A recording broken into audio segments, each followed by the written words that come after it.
ওগো নবী বেঁচে থাকেন, আরাম আয়েশ করেন, যা খুশি করেন। তবে মনে রেখে দিয়েন একদিন আপনাকে মরণকে বরণ করে নিতে হবে। ওয়া আহবিব মান আহবাবতা।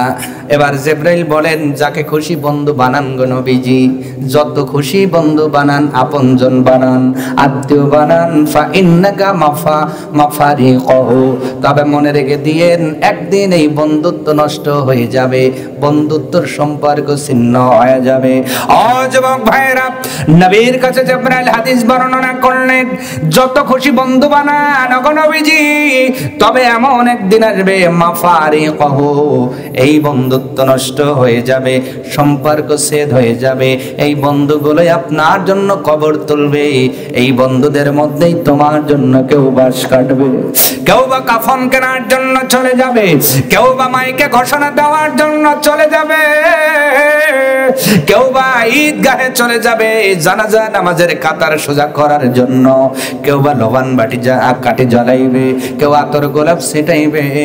আবার এই বন্ধুগুলোই তোমার কবরের উপরে কোদাল দিয়ে দিয়ে টনকে টন মাটি চাপায়া দেবে। ঠিক কিনা বলেন? আসতে বলবেন না, জোরে বলেন ঠিক কিনা? এই জন্য আমাদের মরণ আমাদের সামনে আছে না নাই? কখন কোন দিন মরণ হবে, কোন জমিনে হবে? পৃথিবীর জমিনে একজন মানুষকে যদি মরণ থেকে রেহাই দেওয়া যাইত, উনি হইতেন আমার আপনার নবী সাইয়্যিদুল মুরসালিন, খাতামান নবীন, আউয়ালিন আল আখিরিন, নবী মুহাম্মদুর রাসূলুল্লাহ সাল্লাল্লাহু আলাইহি ওয়াসাল্লাম। উনিও চলে গিয়েছেন, বাদ বাকি সবাই চলে গিয়েছেন। মনে রাখবেন, সন্তানের কান্নার কারণে যদি মা বাবার মৃত্যুটা বন্ধ করে দেওয়া যেত, নবীর কারণে বুঝি নবীর মার মরণটা রদ্দ করা যাইত। নবীর নবীর আম্মাজান আমেনা যেই দিন চলে গেলেন, নবীর বয়স মাত্র 6 থেকে 7 বছর। নবীর বয়স মাত্র 6 থেকে 7 বছর। নবীর সামনে তার মা আমিনার রূহ আজরাইল কবজ করেছিল। আজরাইল আপনার মনটা ওই দিন নরম হয়ে গিয়েছিল, নরম হলেও আমিনার রূহটা আজরাইল রেখে যায় নাই। আমার নবীর কান্না আজরাইলকে গলাতে পারে নাই। তার মানে প্রমাণ হলো, সন্তানের কান্নার কারণে যদি কোনো মা বাবার রূহটা কবজ বন্ধ হইতো, আমার নবীর কান্নার কারণে সম্ভবত আমিনার রূহটা আজরাইল রেখে যেত। ঠিক কিনা বলেন? আজরাইল আমিনাকে রেহাই দেয় নাই। এই আলোচনা করে আজকের আলোচনা শেষ হবে ইনশাআল্লাহ। যেহেতু মরণ আল্লাহর কোরআন বলছে যেই জায়গায় তোমার মরণ ওই জায়গাতেই হবে, এই জন্য আমরা দেখতে পাই এই কয়রা জঙ্গল খামারের মানুষ ঢাকা গিয়ে মারা গিয়েছে, রেকর্ড আছে না নাই? কয়রার মানুষ চট্টগ্রাম গিয়ে মারা গিয়েছে, সেইটাই আপনার কয়রার মানুষ অনেক টাঙ্গাইল গিয়ে মারা গিয়েছে, সিরাজগঞ্জ গিয়ে মারা গিয়েছে, এই এলাকার মানুষ অন্য জায়গায় গিয়ে মারা গিয়েছে। আমাদের আপনাদের সুপরিচিত বক্তা, এলাকার গৌরব আলহাজ মাওলানা রেজাউল করিম কাউসারি রহমাতুল্লাহ আলাইহি জিনার নামের কারণে কয়রা প্রসিদ্ধতা লাভ করেছে। সুবহানাল্লাহ বলেন। কোন এমপির কারণে একটা গ্রামের নাম এত প্রসিদ্ধতা পায় না যা আপনারা কাউসারের নামে পেয়েছেন। আল্লাহু আকবার। এই মানুষটার বসবাস ছিল কয়রায়, মারা গিয়েছেন বেলকুচি। কথা কয় না? এর চাইতে বড় প্রমাণ এই আয়াতের তাফসীর বোঝার জন্য আর কি দরকার? যেই মানুষটা জন্ম নিল কয়রায়, বড় হলো কয়রায়, এখান থেকে মাহফিল করলো, বাসা করলো, কিন্তু আল্লাহ পাক ডাক দে বলে, কাউসারে রে, তুমি কয়রায় জন্ম নিতে পারো, বড় হতে পারো, কিন্তু তোমার মরণ লেখা আছে বেলকুচিতে। অসুস্থ হওয়ার পরে ডাক্তার নিষেধ করেছে, এরপরেও মাহফিলে গিয়েছেন, কারণ উনি যান নাই, আল্লাহ পাক তারে নিয়ে গিয়েছেন, কারণ মরণ লেখা আছে ওই জায়গায়, কাউসারি সাহেবকে যেতেই হবে। ঠিক কিনা? আমার ভাইয়ের এর চাইতে বড় বোঝার জন্য উদাহরণ আর দরকার নাই। এরপরে নবীর মায়ের ইন্তেকালের খবর আজকের আলোচনা শেষ হয়ে যাবে। আমার ভাইয়েরা লক্ষ্য করেন, নবীজি জন্ম নেওয়ার পূর্বেই বাবা আব্দুল্লাহ মদিনায় ইয়াসরিবের জমিতে বিদায় হয়ে গেলেন। নবীজি ধীরে ধীরে বড় হওয়া শুরু করলেন। নবীজি জ্ঞান হওয়ার পরে খেলাধুলা করে, নবী যেই শিশুদের সঙ্গে খেলাধুলা করেন, ওই শিশুগুলো বিকাল বেলায় তার বাবাগুলো এসে কান্দে করে নিয়ে যান। নবী এসে আমিনাকে ডাকতে বলে, মা, তাদের বাবাগুলো কত আদর করে তাদের সন্তানগুলোকে কাঁধে উঠায়, কাঁধে তোলার পূর্বে চুমা দেয়, আদর করে। ও মা, ও মা, আমার বাবা কই কই কই? আমিনা ডাকতে বলে, বাবা মুহাম্মদ, তোমার বাবা যেই দেশে গেছে রে, ওই দেশ থেকে কেউ কোনোদিন ফেরে না। মরহুম লোকমান হোসেন চলে গিয়েছেন, আর কি ফিরে এসেছে নাকি? 4 বছর হয়ে গিয়েছে, ফেরেন নাই। সন্তানের কাছে ফেরেন নাই, স্ত্রীর কাছে ফেরেন নাই, নাতিদের কাছে ফেরেন নাই। আমিনা ডাকতে বলে, বাবা মুহাম্মদ, বাবার জন্য কান্না করে লাভ নাই। তোমার বাবা এমন দেশে গেছে যেই দেশ থেকে কোনোদিন কেউ ফেরে না। আবার ভাইরা, এরপরেও নবীজি বাবাকে দেখবেন, বাবাকে দেখবেন, মায়ের কাছে বায়না ধরে। কোন মাছে সন্তানের বায়না কয়বার সহ্য করবে? এরপরে নবী বলে কথা, নবীর চেহারার দিকে তাকাইলে আমিনা বলেন 3 দিনের ক্ষুধা পর্যন্ত নিবারণ হয়ে যেত। যেই শিশুটারে দেখলে সবাই কোলে উঠাইয়া নিতেন। এত সুন্দর চেহারা আল্লাহ পাক তার বন্ধুরে দান করেছেন। এমন শিশু এসে মাসুম অবস্থায় ঠোঁট নাড়িয়ে নাড়িয়ে যদি মায়ের কাছে বারে বারে বলে, মা, মা, বাবা কোথায়, কয়দিন সহ যায়। একদিন যখন নবীর বয়স 6 থেকে 7 বছরের মধ্যে, নবীজি উম্মে আইমানকে ডাক দিলেন, ওনার দাসী ডাকতে বললেন, উম্মে আইমান রে, উঠ, রেডি করো, আমার সন্তানকে তার বাবার কবর জিয়ারতে নিয়ে যাব। প্রশংসা আদায় করবো একজনের, তিনি কে? জবান ছেড়ে দিয়ে পড়ছি আলহামদুলিল্লাহ, দরুদ ও সালাম নবীর উপরে প্রেরণ করছি সাল্লাল্লাহু আলাইহি ওয়াসাল্লাম। সম্মানিত হাজিরিন, আমরা এমন একটি সূরা থেকে আজকে কথা শুনবো, যিনি মারা গিয়েছেন তার নামের সাথে মিল আছে। যিনি মারা গিয়েছেন তার নামটা কি? সূরার নামটাও লোকমান। সুবহানাল্লাহ বলেন। ওনার নাম কি? সূরার নাম কি? মিল আছে না নাই? কোরআনুল কারিমার 31 নম্বর সূরা। কয় নম্বর? 3, 10, 1, 31। এই 31 নম্বর সূরা লোকমান হাকিমের নামে আল্লাহ দিয়েছেন। তাহলে সেই নামে নাম যিনি চলে গিয়েছেন, তাহলে আজকের আলোচনাটা বুঝতে একটু সুবিধা হবে ইনশাআল্লাহ। কোরআনুল কারিমার মধ্যে রব্বুল আলামিন মানব জাতির হেদায়েতের জন্য 114টি সূরা ইনক্লুড করে দিয়েছেন। এর মধ্যে 31 নম্বর সূরা, সূরার নাম সূরা আল-লোকমান। সূরা লোকমানের 34 নম্বর আয়াতের মধ্যে রব্বুল আলামিন तमाम পৃথিবীর মানুষদের ডাক দিয়ে বলছেন, পৃথিবীর মানুষ তোমরা শোনো, আমি আল্লাহ পৃথিবীর জমিনে 1 ভাগ জ্ঞান ছেড়ে দিয়েছি। 100 ভাগ করে জ্ঞানকে 100 ভাগ করে রব্বুল আলামিন 99 ভাগ জ্ঞান তার কাছে রেখে দিয়েছেন। 1 ভাগ জ্ঞান আদম নবী থেকে শুরু করে কিয়ামত পর্যন্ত আল্লাহ পাক ডিস্ট্রিবিউশন করবেন। আল্লাহ পাক সকলকে কিছু কিছু জ্ঞান দিবেন।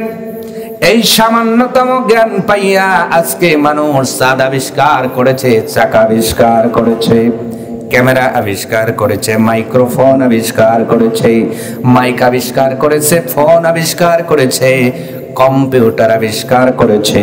শুধু তাই নয়, বর্তমান পৃথিবীর শ্রেষ্ঠ ধনী যিনি ইলন মাস্ক ঘোষণা দিয়েছেন, আগামী সময়ে তিনি এমন একটি প্রযুক্তি আবিষ্কার করবেন ব্রেনের সাথে কানেক্টেড, আপনি চিন্তা করবেন অটোমেটিক কল হয়ে যাবে, আর টিপে টিপে রিং দেওয়া লাগবে না। আপনি চিন্তা করবেন একজনের নাম, রিং চলে যাবে। সুবহানাল্লাহ। চিন্তা করেন প্রযুক্তির কত উন্নয়ন হচ্ছে, কিন্তু এই যে জ্ঞান, এই জ্ঞানটা আল্লাহ পাকের এক ভাগ জ্ঞান তামাম পৃথিবীতে ছড়ায় দিয়েছেন। এর মধ্যে কিছু জ্ঞান পেয়ে এত প্রযুক্তি আবিষ্কার করা হচ্ছে। আল্লাহ পাক ডেকে বলছেন, বান্দারে এই জ্ঞান দিয়ে এত কিছু করলা, কিন্তু কয়েকটা জিনিস তোমরা কখনোই নিজের আয়ত্তে নিতে পারবে না। তার ভিতরে এক নাম্বার, কিয়ামত কোন দিন হবে পৃথিবীর কেউ জানে না। জানে কি? জোরে বলেন। রব্বুল আলামিন বলছেন, তোমার জ্ঞান দ্বারা কম্পিউটার আবিষ্কার করা সম্ভব, তোমার জ্ঞান দ্বারা ফোন আবিষ্কার করা সম্ভব, তোমার জ্ঞান দ্বারা আবার ফেসবুকের যিনি জনক উনি বলেছেন উনি এমন একটা চশমা আবিষ্কার করবেন, ফোন লাগবে না। আধুনিক এই চশমা পরলেই সব আপনার ফোনের মতো সামনে চলে আসবে। চশমা পরবেন, চশমার মধ্যে সব প্রযুক্তি ভেসে উঠবে, পৃথিবী আপনার চোখের সামনে শুধু ঘুরবে। আল্লাহ পাক ডেকে যেন বলেন, তোমার জ্ঞান দ্বারা এত কিছু আবিষ্কার করা সম্ভব হয়ে যেতে পারে, কিন্তু কিয়ামতের জ্ঞান আমি আল্লাহ যেহেতু কাউকে দেই নাই, এই জ্ঞান কারোর কাছে থাকবে না। এই জন্য তো রব্বুল আলামিন 31 নম্বর সূরা আল-লুকমানের 34 নম্বর আয়াতের প্রথম অংশেই ডাক দিয়ে বললেন, ও পৃথিবীর মানুষ শোনো, ইন্নাল্লাহা ইনদাহু ইলমুস সাআ। রব্বুল আলামিন বলেন, কিয়ামত সম্পর্কে পৃথিবীর কারো কাছে কোনো জ্ঞান নাই। কিয়ামত কোন দিন হবে, কোন সময় হবে, এইটা একজনের কাছেই জানা আছে। আওয়াজ তুলে বলতে হবে তিনি কে। তবে কিয়ামতের আলামত কিছু বর্ণনা করা হয়েছে, সিম্পটম কিছু বর্ণনা করা হলো, আলামত কিছু বর্ণনা করা হলো। কিয়ামতের আলামত দুই প্রকার। এক নম্বর হলো আলামতে কবির, বড় বড় আলামত। দুই নম্বর হলো আলামতে সগীর, ছোট ছোট আলামত। এই ছোট ছোট আলামতের মধ্যে যেটা লেখা হলো, এক নম্বর যেটা লেখা হয়েছে সেটা হলো নবীজির আগমন হবে, নবী ইন্তেকাল করবেন। এটাই হলো কিয়ামতের সর্বপ্রথম আলামত। নবীজি আজ থেকে কত বছর আগে চলে গিয়েছেন? প্রায় 1500 বছর হয়ে যাচ্ছে নবীজি এই কোরআন নাজিলের বয়স। নবী নবুয়তের বয়স 1500 বছর পার হয়ে যাচ্ছে, অথচ কিয়ামতের আলামতের প্রথমেই লেখা হলো নবীজি আসবেন, চলে যাবেন। এটাই হলো কিয়ামতের সর্বপ্রথম আলামত। তার মানে আখিরি জামানা বলি কি বলি না? শেষ জামানা বলি কি বলি না? আমরা কিন্তু বলি আখিরি জামানার পয়গম্বর নবী মুহাম্মদুর রাসূলুল্লাহ। আওয়াজ তুলে বলা যাবে কি সাল্লাল্লাহু? আখিরি জামানার পয়গম্বর মানে শেষ জামানার শেষ যুগ চলতেছে। কিয়ামতের আলামতের মধ্যে সর্বপ্রথম নবীর আগমন এবং বিদায়টাই সর্বপ্রথম আলামত। ও পৃথিবীর মানুষ, আরো যে আলামত গুলো লেখা হলো ধারাবাহিক বলতে গেলে সময় হয়তো কোলাবে না। তবে একটা জিনিস আমরা জানলাম, কিয়ামত কোন দিন হবে এই জ্ঞান কারো কাছে নাই। তবে কিয়ামতের আলামত নবীর জন্ম এবং মৃত্যু থেকে অলরেডি আলামত গুলো প্রকাশ পাওয়া শুরু করে দিয়েছে। সুবহানাল্লাহ। কিয়ামত কোন দিন হবে আমরা কেউ জানি না, কিন্তু আলামত গুলো বেছে বেছে বোঝা যায়, প্রকাশ পাইতেছে। সুবহানাল্লাহ। এই জন্য ঈমান নিয়ে বাঁচার দরকার আছে না নাই?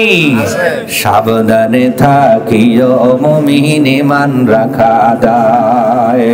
কিয়ামতের আলামত ভাবে বোঝা যায়, কিয়ামতের আলামত ভাবে বোঝা যায়। সাবধানে থাকিও মুমিন, ঈমান রাখা দায়। হাজি গাজী মোল্লা মুন্সি, কে ভালো কে অপরাধী, এই দুনিয়ায় বোঝা সেটা হইছে বড় দায়। সাবধানে থাকিও মুমিন, ঈমান রাখা দায়। লেবাস দেখে মনে হয় আজগবি আলাইহিস সালাম, আছে না নাই? পোশাক দেখে মনে হয় ফেরেশতার চাচতো ভাই।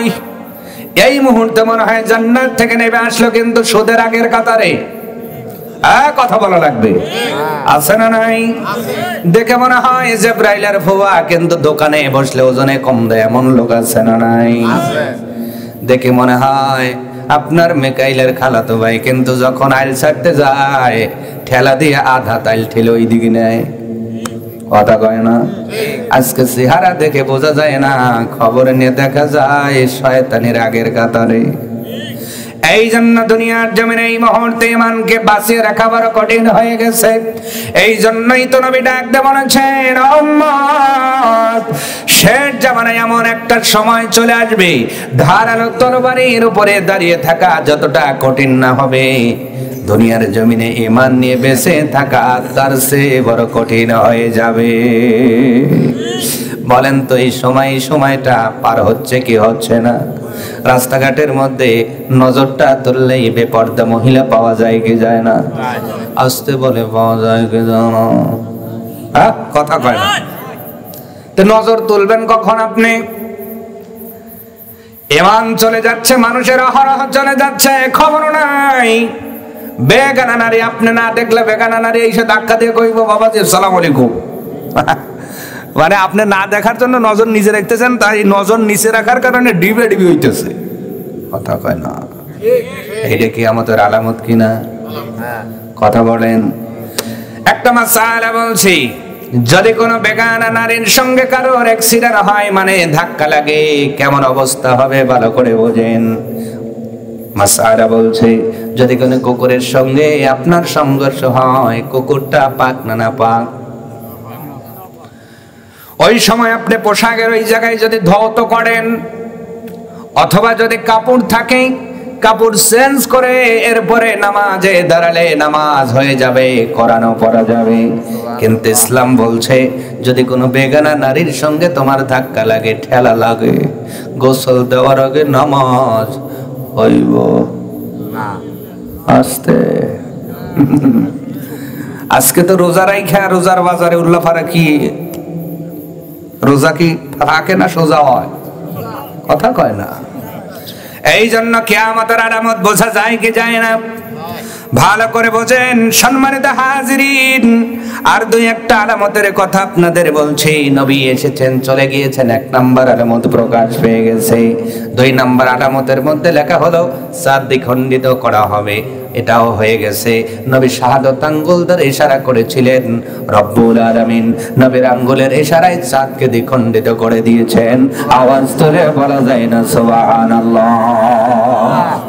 এই আলামতটা প্রকাশ পেয়ে গেছে। তৃতীয় নাম্বার আলামতের মধ্যে লেখা হয়েছে বাইতুল মুকাদ্দাস বিজয় হবে।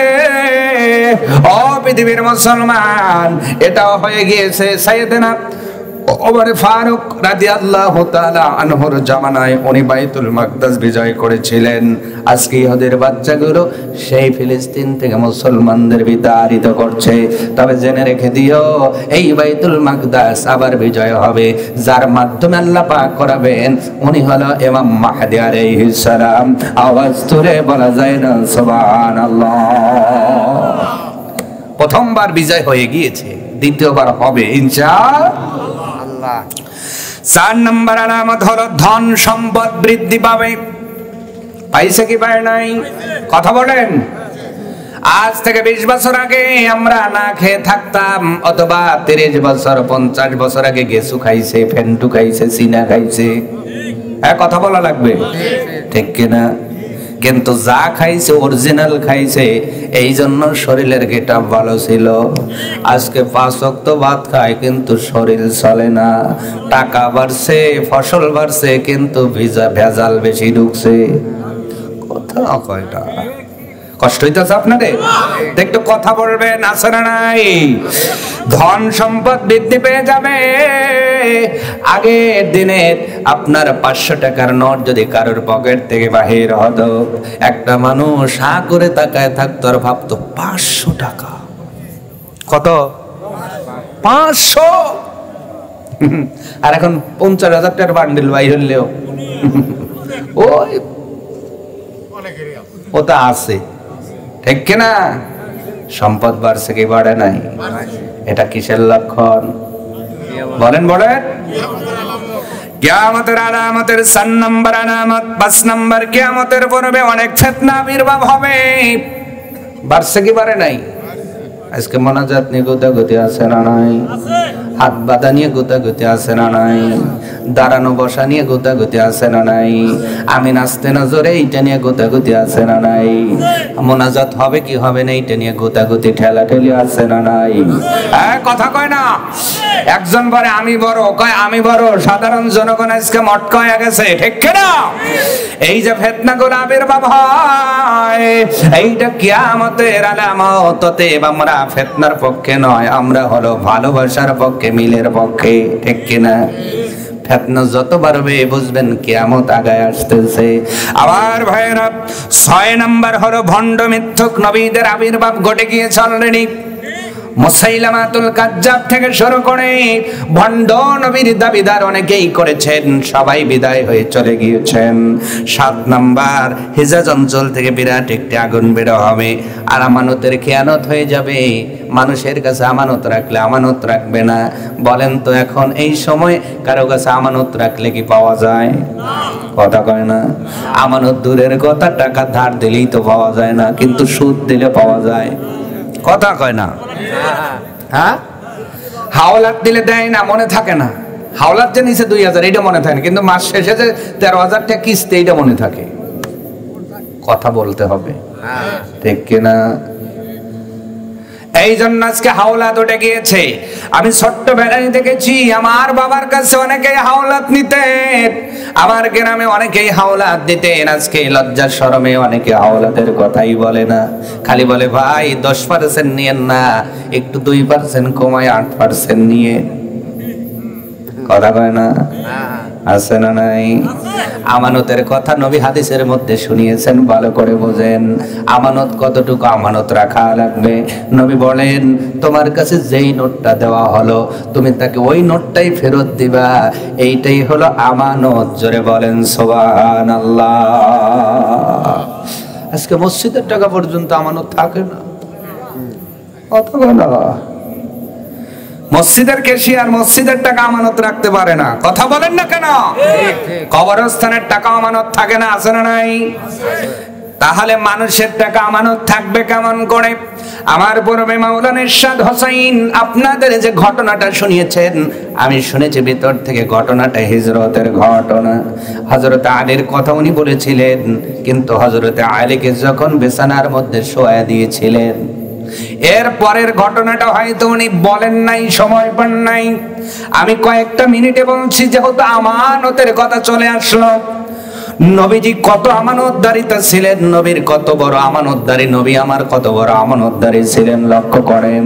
হযরত আলীকে নিজের চাদর শুধু দিয়ে শোয়া দেন নাই, নবীর কাছে কিছু কিছু মানুষের অর্থ জমা ছিল। সুবহানাল্লাহ। যেই মানুষগুলো জমা দিয়ে রেখেছিলেন, ওই মানুষের মধ্যেও কিছু মানুষ নবীকে হত্যা করার জন্য এসেছে। ওদের মধ্যে কিছু মানুষ নবীর বাড়িটা ঘেরাও দিয়ে রেখেছেন। এরপরে নবী কত বড় আমানতদারি ছিলেন। হযরত আলীকে ডাক দিয়ে বলছেন, আলী তুমি শুধু ঘুমায়া থাকবে না, এই যে আমার কাছে টাকার পোটলাগুলো, এখানে নাম ঠিকানা লেখা আছে, তারা আমার কাছে এই টাকাগুলো জমা দিয়ে রেখেছিল। আলী রে, সকালবেলা ঘুম থেকে উঠে এই যার যার আমানতগুলো তুমি তার কাছে ফেরত দিয়ে দিবা। হযরত আলী রাহমাতুল লিল আলামিনের চেহারার দিকে তাকিয়ে আছেন। মানুষ এতটাও ভালো হতে পারে, যেই মানুষগুলো তাকে মারার জন্য বাড়ি ঘেরাও দিয়েছে, ওই মানুষেরও কিছু নাম দেখা যায়। নবী তমন করেই পোটলাটা রেখে দিয়েছেন। আলী রে, একটা টাকা এদিক ওদিক করি নাই, এই জন্যই তো ওই মক্কার লোকেরা নবীকে আল আমিন, বিশ্বাসী বলে ডেকেছে। সুবহানাল্লাহ। সেই নবীর উম্মত হয়ে আমরা আমানত রাখতে পারি না, ঠিক কেন বলেন? শুধু আমানত কিন্তু টাকার হয় না, আমানত হয় নিজের স্ত্রীর আমানত হয়, ঠিক কিনা? যেই দিন একটা বাবা আপনার কাছে তার মেয়েটাকে তুলে দিল, ওই মেয়েটা আপনার কাছে আমানত দিল, আর আপনি আমি কি করি? সাজায়া পার্কে নিয়ে যাই দুনিয়া, বউ আমার হক সবার। নাউজুবিল্লাহ কয় না? এমন ব্যক্তি আছে না নাই? আরো জোরে। বউ আপনার হক, হক কি সবার না আপনার? কিন্তু যারা আজকে বউটারে সাজায় নিয়ে যাচ্ছে এমন করে, পেটে পেটে কাপড় নাই, মাথার উপরে কাপড় নাই, চুল সুন্দর করে আপনার কি বলে শ্যাম্পু করে এমন ভাবে ছেড়ে দিয়েছে মনে হয় 3 আইতে চুল উড়ে যাইতেছে। নিজের বউটারে পিছনে বসায় হোন্ডা গাড়ির পিকআপটা লাগাইছে। আপনার বাসারের তারও নাই, যতটুকু কাপড় থাকার কথা তাও নাই। কথা হয় না? ভুল বললাম নাকি?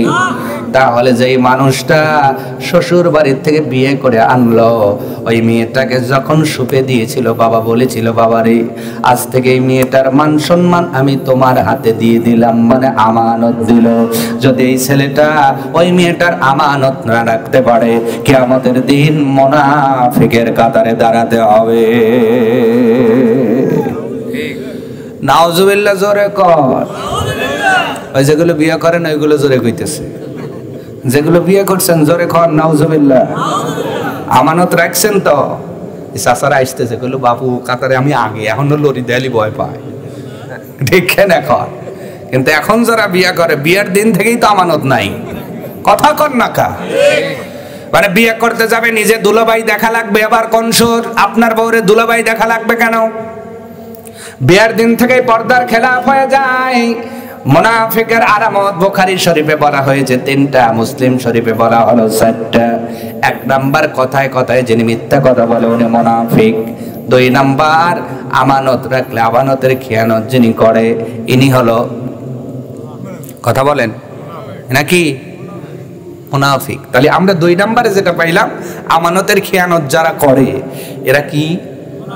জোরে। কোরআন বলছে মুনাফিক যাবে জাহান্নামের একদম নিচতলায়, কোন তলায়? কাফেরেরও নিচে, ইহুদিদেরও নিচে, খ্রিস্টানেরও নিচে, মুশরিকেরও নিচে। আর নবী বলেন মুনাফিক হওয়ার শর্ত হলো মুসলমান হওয়া। দুনিয়ার জমিনে মুনাফিক তারাই হবে যারা মুসলমান হবে। তার মানে মুসলমান হওয়ার পরে জান্নাতের উপর তলায়, আর মুসলমান নামদারি যারা মুনাফিক হবে এদেরকে আল্লাহ জাহান্নামে দিয়ে গাইয়া ভালাইব। আস্তে কি করব? জোরে। মাঝে মাঝে কিন্তু আমি আবার হায়ার অ্যান্টিবায়োটিক দেই, তাতে কি কষ্ট হইব? ইরি কি করে? কথা কয় না। ইরি কি করে? গারে। ইরি কি করে? কতটুকু গারে? যতটুকু কাদার নিচে যায় ততটুকুই গারে। তার মানে আমরা গারা অর্থে বুঝি যেটা নিচে যায়। গারা মানে কি? এই জন্য ইরি কি করে? গারে। গারে মানে যতটুকু কাদার নিচে গেল অতটুকুই গারা অর্থে ব্যবহার না, সব গারে।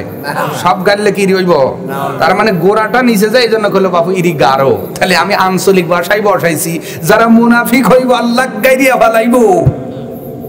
কি করব? আরো জোরে। জোরে হলো না? তাহলে আগামীকাল কয়রা বাজারে যা দেখবেন, এই দুনিয়াতে যারা সুদ খাবে মুসলমান হয় আল্লাহ কি করবে? কথা না বললে মোনাজাত দেব আমি। জোরে জোরে।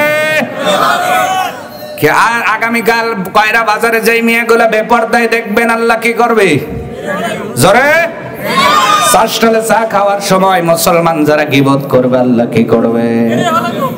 এই যে কোনগুলো গারার দলে, কালকে কিন্তু দেখবেন মুসলমানের সন্তান হওয়ার পরে রাত জেগে নামাজ ফজর পর্যন্ত যারা ফোনের মধ্যে ফ্রি ফায়ার পাবজি খেলে। কি করব? আরো জোরে। জোরে হলো না? মুসলমানের ছেলে হওয়ার পরে ফোনের মধ্যে যেইগুলো জুয়া খেলে, তওবা না করলে আল্লাহ কি করবে? আরো জোরে।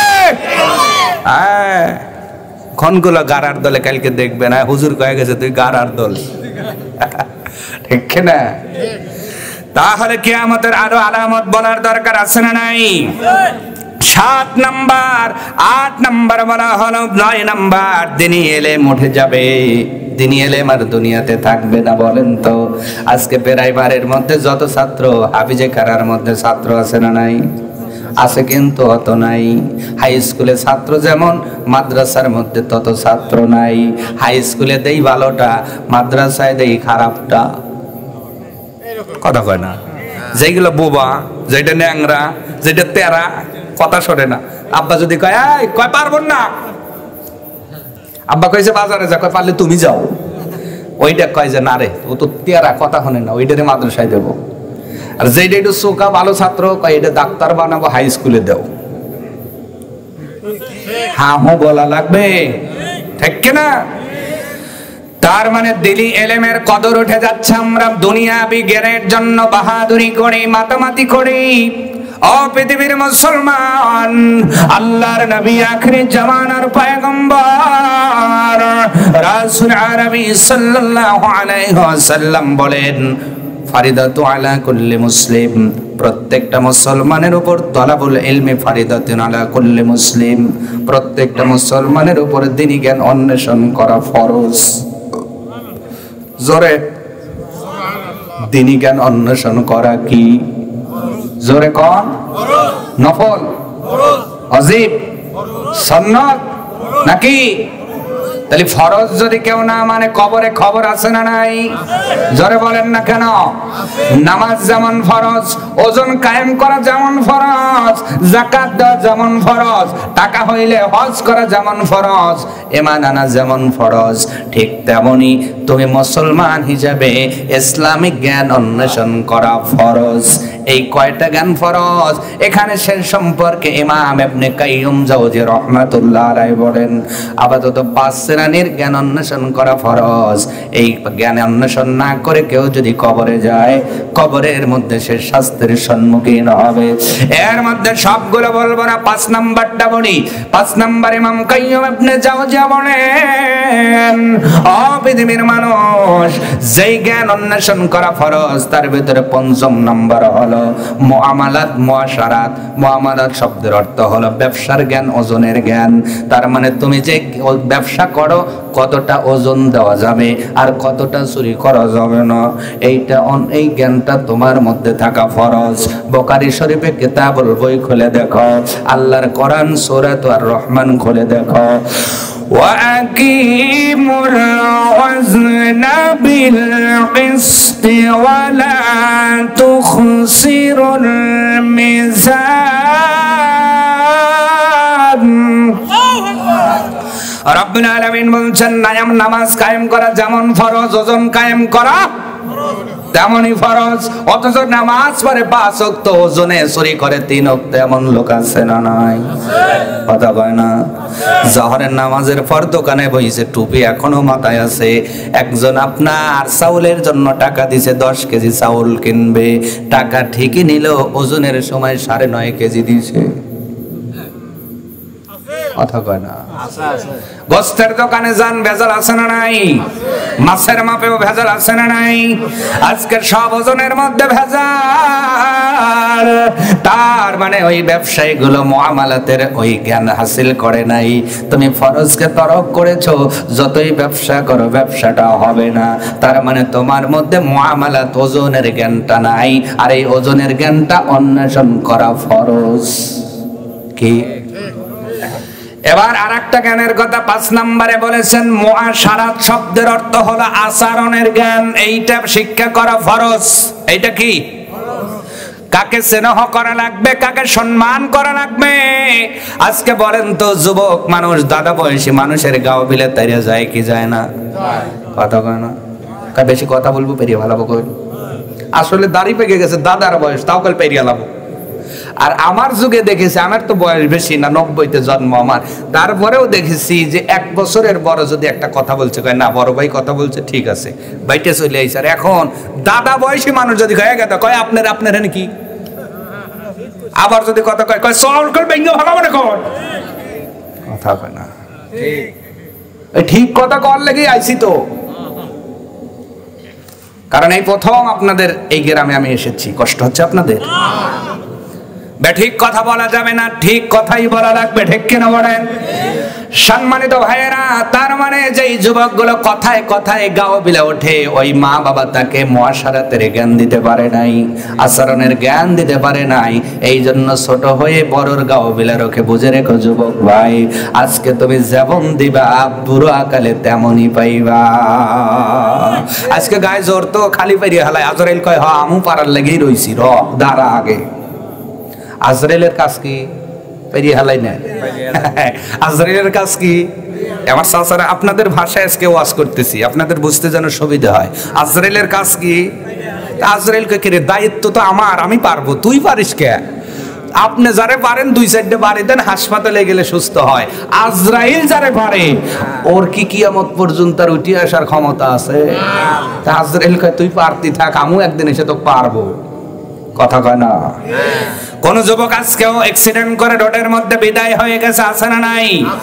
কেউ টাকের নিচে, কেউ গাড়ির নিচে, কেউ পানির মধ্যে। ও পৃথিবীর মানুষ, ও এলাকার মুসলমান, অনেকেই কারেন্টে ধরে চলে গিয়েছে, কেউ কোনোভাবে মারা যায় না। আজরাইল না আসলে আজরাইল ডাকতে বলে কাউকে টাকের নিচে পেরে ফেলি, কাউকে পানির মধ্যে পেরে ফেলি, কাউকে কারেন্ট ধরে পেরে ফেলি, কাউকে ঘুমের মধ্যে পেরে ফেলি।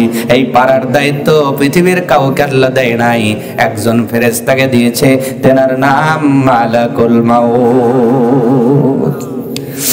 সম্মানিত ভাইয়েরা, অনেক কথা বললাম, এবার আসেন 10 নম্বর কিয়ামতের আলামত। ধারাবাহিক বলছি, একটু বুঝে যান। এই আলামতগুলো প্রকাশ পেয়েছে কি পায় নাই বলেন তো? তাহলে কিয়ামত অতি নিকটে, কিন্তু কোন দিন এইটা কেউ জানে না। কিয়ামত কোন দিন হবে আল্লাহ পাক জানেন। তবে কিয়ামতের আলামত ভাবে বোঝা যায়। কিসে বোঝা যায়? এবার 10 নম্বর আলামত হলো অন্যায়ভাবে জুলুম নির্যাতনকারীর সংখ্যা বেড়ে যাবে। বলেন তো বাড়ছে কি বাড়ে নাই? আসতে বলেন। জমি একজনের, কিন্তু লার জোরেই আরেকজন দখল করে খায়। হ্যাঁ, যে চাচা কয় আছে মেলা, তার মানে মিলে গিয়েছে, ঠিক কিনা? আরো জোরে। নির্যাতনকারী বেড়ে যাবে, জুলুম নির্যাতনকারী বেড়ে যাবে। দুনিয়ার ময়দানে জুলুম নির্যাতনকারী বেড়ে গেছে। একজনের জমি আরেকজন দখল। জমি হইলে তো হয়তো, এখন তো বউ দখলের সময় চলতেছে। কি দখল? বিয়ে করে 3 সাল হয়েছে, এরপরেও গ্যারান্টি নাই একজনেরটা আর একজনের সাথে বাইগিয়ে যাবে। কথা কয় না? আছে দাদাই, এইটা কি জুলুম নয়? দৈহিক চাহিদা সবার মধ্যেই আল্লাহ দিয়েছেন। গরুর মধ্যেও দিয়েছেন, সাপের মধ্যেও দিয়েছেন, সিংহের মধ্যেও দিয়েছেন, বানরের মধ্যেও দিয়েছেন। ও পৃথিবীর মুসলমান, আজকে মানুষগুলো বানরের চেয়ে খারাপ হয়ে গেছে, কুকুরের চেয়ে খারাপ হয়ে গেছে। যদি তাই না হবে, আজকে বানরগুলো আপনার দৈহিক চাহিদা পূরণের জন্য মানুষের আড়ালে চলে যায়। আজকে গরুগুলো দৈহিক চাহিদা পূরণ করবে, এরপরেও কিন্তু মানুষের আড়ালে যেতে চায়। কুকুরগুলো দৈহিক চাহিদা পূরণ করবে, মানুষের আড়ালে যেতে চায়। আজকে আমার এই বাংলাদেশে মুসলমান নাম নিয়ে মুসলমানের বাচ্চাগুলো পার্কের নামে বেহা করতেছে। কথা বলেন না কেন?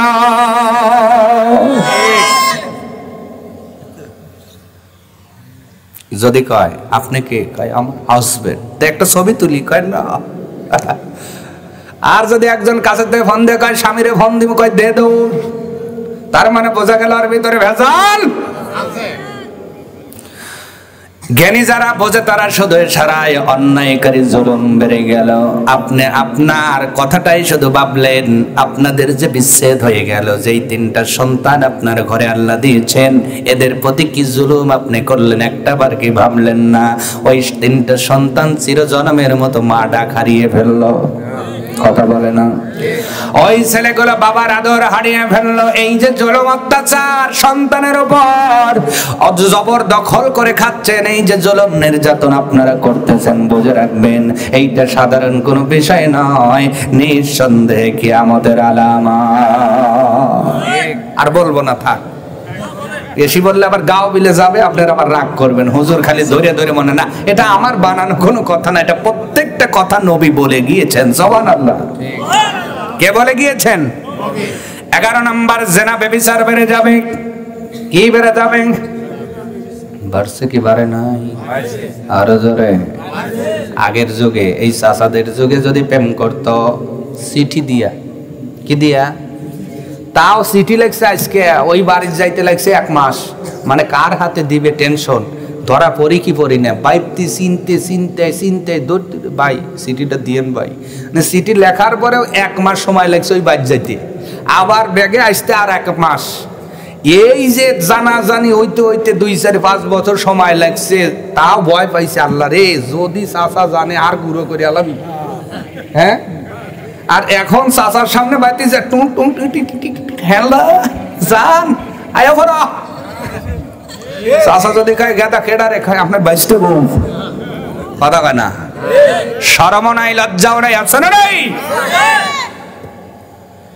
এই তো তোমার আজকে দেশের অবস্থা এইটা হাসার খোরাকে দেই নাই কিয়ামতের আলামত চিন্তা করে যান হুজুর যে কথাগুলো বলল 100% আমাদের সমাজের সাথে মিলে যাচ্ছে তার মানে সমাজ আজকে আপনার কিয়ামতের দিকে এগিয়ে যাচ্ছে এই জন্য আজকে সব অপরাধ ছেড়ে দিয়ে বলেন তো ঈমান আমলের দিকে ধাবিত হওয়ার দরকার আছে না না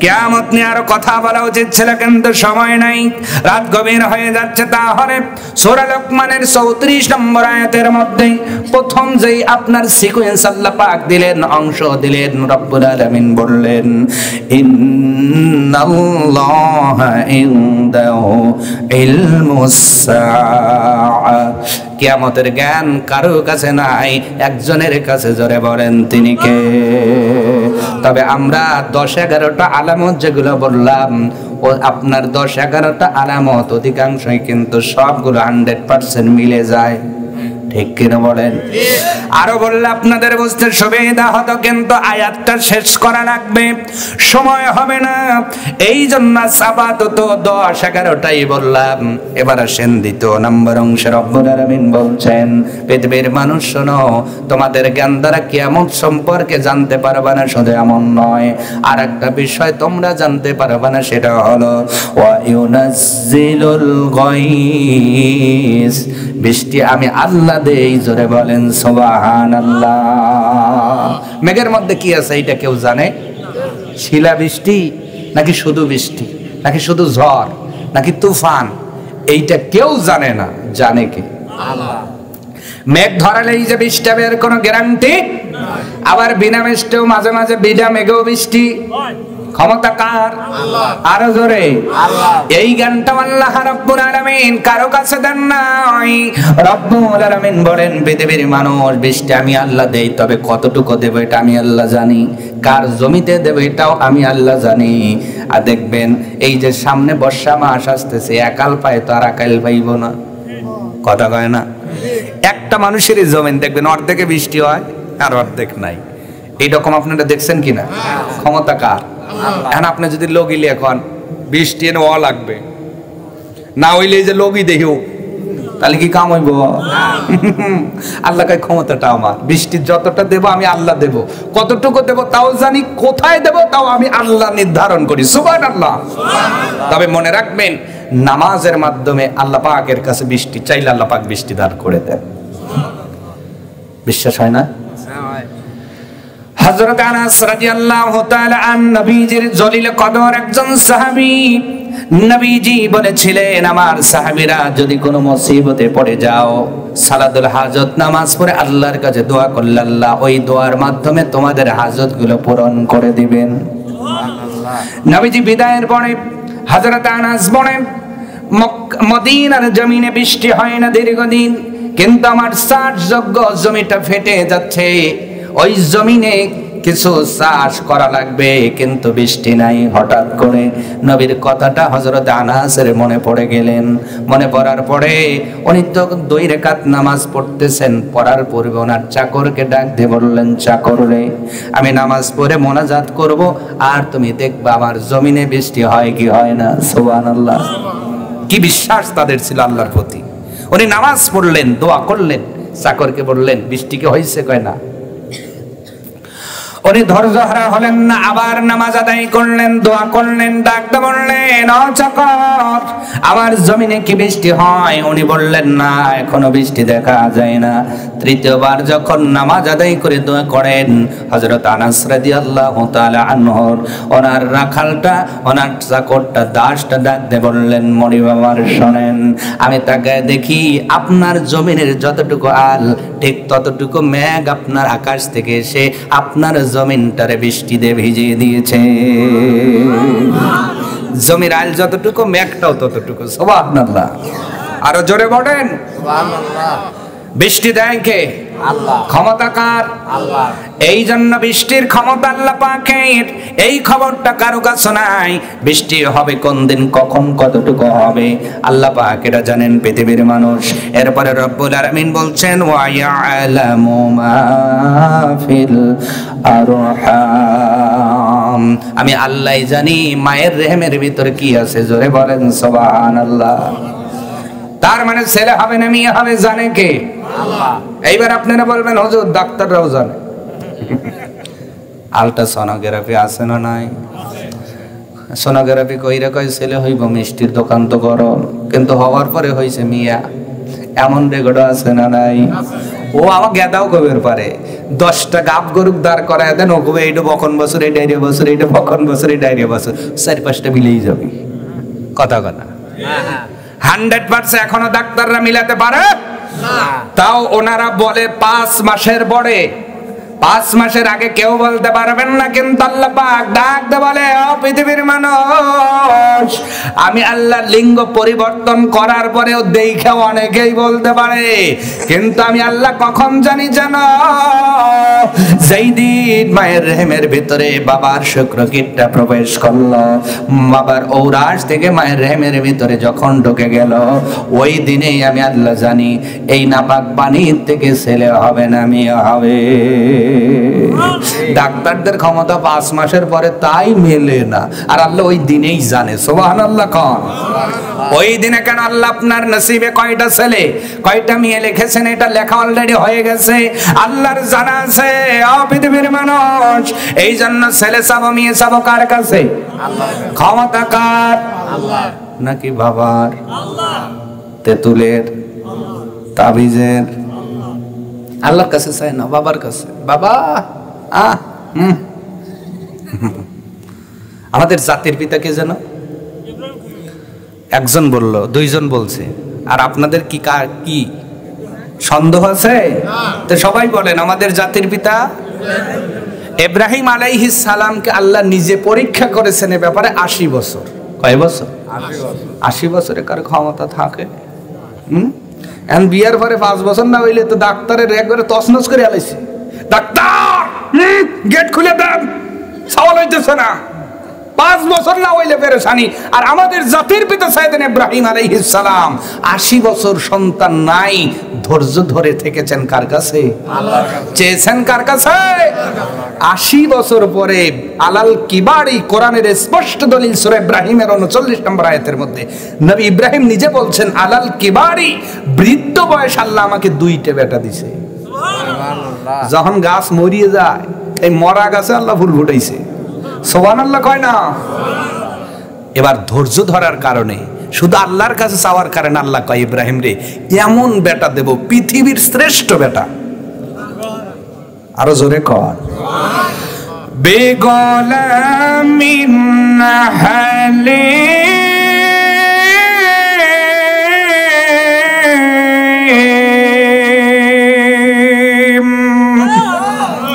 আর রব্বুল আলামিন বলে ও ইব্রাহিম, এমন বেটার সুসংবাদ তোমারে দিলাম যেই বেটা হবে দুনিয়ার শ্রেষ্ঠ বেটা। শুধু তাই নয়, এই বেটার বংশে আমি আল্লাহ শ্রেষ্ঠ নবী মুহাম্মদুর রাসূলুল্লাহকে দিব। তার নাম হলো সাইয়েদনা ইসমাঈল আলাইহিস সালাম। বলেন সুবহানাল্লাহ।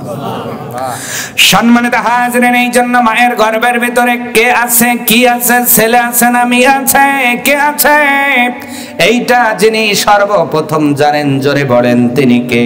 আল্লাহ। আরো জোরে বলেন তিনি কে? আল্লাহ। এইবার বলেন আল্লাহ আপনাকে মেয়ে দিয়ে খুশি হয়েছে, এই জন্য মেয়ে দিল। অনেকে মেয়ে হওয়ার পরে মন কয় কপালে আমাবস্যার চাঁদ ওঠে। কথা বলে না, সাওয়াল হইলে খুব খুশি, মিষ্টির বিলাইতে বিলাইতে অজ্ঞান। যেই কইছে বিয়ে হইব, ও চাচা কয় বেশি কথা কইছ না, মেজাজ খারাপ আছে। কই কি হইছে? কয় বিয়ে হইছে। অথচ নবী বলছেন আল্লাহ খুশি হলে 3টা জিনিস দেয়। কয়টা? আজকে মুখস্থ করে যাবেন। আল্লাহ খুশি হলে কয়টা জিনিস দেয়? 1 নম্বর, আল্লাহ খুশি হলে কন্যা সন্তান দেয়। যদি কন্যা পান বুঝবেন আল্লাহ আপনার উপরে খুশি। সুবহানাল্লাহ। 2 নম্বর, আল্লাহ খুশি হলে বৃষ্টি দেয়। তিন নাম্বার, আল্লাহ আপনার আমার উপরে যখন খুশি হবে মেহমান পাঠাবে। কিন্তু আমাদের অধিকাংশ মানুষ এই তিনটা জিনিস দেখলেই বেশি বেজার হয়, কথা কয় না? তার মানে আল্লাহ আপনাকে মেয়ে দিয়ে খুশি হইতেছে আর আপনি বেজার হইতেছেন। মনে রাখবেন, মেয়ে নয় ছেলে নয়, সুসন্তান দুইটাই ভালো হয়। আর যদি নেক সন্তান না হয়, যদি বেটা না হয় ঠেটা হয়, জীবনের শেষ মুহূর্তে মনে হয় না হওয়াই ভালো ছিল, কথা কয় না? বেটাই যে আপনার উপকার করবে বিষয়টা এমন নয়।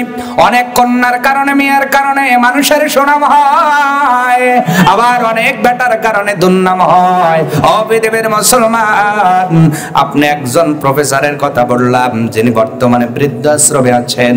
ওনার 4টা মেয়ে 3টা ছেলে, একজন আমেরিকায় থাকে, একজন ডাক্তার, একজন উকিল। কিন্তু বয়সে এই লোকটা বৃদ্ধাশ্রমে আছে, ঈদ কোন দিন যায় উনি বলতে পারেন না। অথচ উনি রিটায়ার করার পরে 26 লক্ষ টাকা দিয়ে এই ছোট ছেলেকে আমেরিকায় পাঠিয়েছেন। সেই ছেলেটাও খবর নেয় না। শুধু খবর নেওয়া নয়, বিয়ে করে মেয়ে দেখে পছন্দ করছে, বৃদ্ধাশ্রমে যায় শুধু বাবাকে বলছে বাবা অমুক দিনে বিয়া, নিজের বাবাকে বিয়ের দাওয়াতটা পর্যন্ত দেয় নাই। ছেলে হইলেই যে ভালো, বিষয়টা এমন। আমার নবী তো কোন পুরুষের বাবা নয়। মাকানা মুহাম্মাদুন আলা কি মাকানা মুহাম্মাদুন আলা আহাদিম মির রিজালিকুম। আল্লাহ পাক বলেন মুহাম্মদ এমন একজন নবী যিনি প্রাপ্তবয়স্ক কোন পুরুষের বাবা নয়। তার মানে নবী শুধু মেয়ের বাবা। জোরে কোন সুবহানাল্লাহ। ছোট্ট ছোট্ট বয়সে যে সন্তানগুলো মারা গিয়েছে, নবীর যে বেটি তার নাম ফাতেমা। ফাতেমার কারণে নবীর সুনাম কি বাড়ছে না কমছে? কথা কর। আবু লাহাবের 2টা বেটা, ওই 2টা বেটার কারণে তার সুনাম বাড়ে নাই, শুধু কমেছে। নাউজুবিল্লাহ। এই জন্য বেটা হইলেই ভালো, বিষয়টা এমন নয়। মেয়ে হলেই খারাপ, বিষয়টা এমনও নয়। নেক সন্তান আল্লাহর কাছে চাইবেন, কন্যার কারণে আপনার সুনাম বেড়ে যেতে পারে, আবার বেটার কারণে সুনামটা কমে যেতে পারে। তবে আমরা সব সময় আল্লাহর কাছে চাইব নেক সন্তান, ঠিক কিনা? এই সন্তানের মধ্যে ছেলেও আছে, সন্তানের মধ্যে মেয়েও। সন্তানটা উভয় লিঙ্গ, ছেলে সন্তানও হতে পারে, মেয়ে সন্তানও। রব্বি হাবলি মিনাস সালিহিন, আল্লাহ আমাকে নেক সন্তান দেন। এই সন্তান ছেলেও হতে পারে, সন্তান মেয়েও হতে পারে, ঠিক কিনা? তবে আমরা মেয়েদের প্রতি অনেক সময় অবিচার করে ফেলি, ঠিক কিনা বলে? আছে না নাই এমন বাবা? ওই যে জন্মের থেকেই তো মন খারাপ, কোন মতো কিছু টাকা পয়সা গোছায়া বিয়ে টিয়ে দিয়া, এরপরে হজে যাওয়ার আগে বেটা কয় বেটা আয় সাইরিয়ে দিই। আছে না নাই? আল্লাহর কসম, যারা এই কাজ করছে হজ দূরের কথা, কোন আমল কবুল হয় নাই। নাউজুবিল্লাহ। জোরে কোন। কারণ হকুল্লাহ হকুল ইবাদ, একটা আল্লাহর হক আর একটা বান্দার হক। আপনার এই পাওয়ার আল্লাহ আপনাকে দেয় নাই যে আপনার মিয়ার হক নষ্ট করে ছেলেকে লিখে দিবেন। কবরে যায় দেখেন বাটাম রেডি আছে, কি রেডি? বেশি কষ্ট হইতেছে, এ হুজুর খালি বাটাম দেখায় আর খালি গেরিয়ে হালায়, এ হুজুরে কার দাওয়াত দিব না। কষ্ট হইতেছে আপনাদের? সম্মানিত ভাইয়েরা, এই জন্য মায়ের গর্ভের ভিতরে যাই থাক সেটা যেন নেক সন্তান হয়। দোয়া করবো কার কাছে? আল্লাহ মানে নেক সন্তান দাও, হতে পারে ছেলে, হতে পারে মেয়ে। যদি নেক সন্তান হয় আপনার জন্য সুনামের কারণ হবে, আর যদি বদ সন্তান হয়, আর যদি নেক সন্তান না হয়, ও ছেলে হওয়ার পরেও আপনার জন্য অপমানের কারণ হয়ে যাবে। এবার আসেন তারপরের কনসেপ্ট। রব্বুল আলামিন বলছেন ওয়ামা তাদরি নাফসুম মাযা তাকসিবু গাদা। ও পৃথিবীর মানুষ, 3 নাম্বার আমি আল্লাহই জানি আগামী দিন তুমি কি উপার্জন করবা, তোমার হাতে কত টাকা আসবে, তুমি কতটা সম্পদ পাবা, কতটা রিজিক পাবা, এইটা পৃথিবীর কারোর কাছে জ্ঞান নাই। আওয়াজ তুলে বলেন এই জ্ঞানটা, এই জানাটা কার কাছে আছে? এটা হলো 4 নাম্বার। কয়টা? তিনটা বলে দিয়েছে। 1 নাম্বার কিয়ামতের জ্ঞান কার কাছে? আল্লাহর কাছে। 2 নাম্বার হলো বৃষ্টির জ্ঞান কার কাছে? আল্লাহর কাছে। 3 নাম্বার মায়ের রেহেমের জ্ঞান কার কাছে? 4 নাম্বার আগামী কাল আমরা কি উপার্জন করব, কি খাবো, কি পাবো, এইটা পৃথিবীর কেউ জানে না, একজন জানে। জোরে বলেন তিনি কে? আল্লাহ। 4 নাম্বার 5 নাম্বার আছে ওয়া মা তাদরি নাফসুন বিআইয়িন আরদি তামুত। বিআইয়ি আরদিন তামুত, কোন জায়গায় মানুষ মারা যাবে, এইটাই আজকের বিষয়টা হবে ইনশাআল্লাহ। তাহলে মোট কয়টা বিষয় বলেন তো? 1 নাম্বার আজকে মুখস্থ করেন। কয়টা?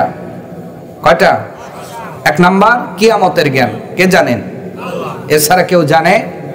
2 নাম্বার হলো বৃষ্টির জ্ঞান কার কাছে আছে? শুধুমাত্র আল্লাহর কাছে। 3 নাম্বার মায়ের গর্ভে কি আছে, শুধুমাত্র আল্লাহ জানে। 4 নাম্বার আগামীকাল কি আমি উপার্জন করবো, এটা আল্লাহই জানে। 5 নাম্বার আমার মরণটা কোন জায়গায় হবে, এইটা একমাত্র জানেন যিনি, তিনি কে? সর্বমোট কয়টা?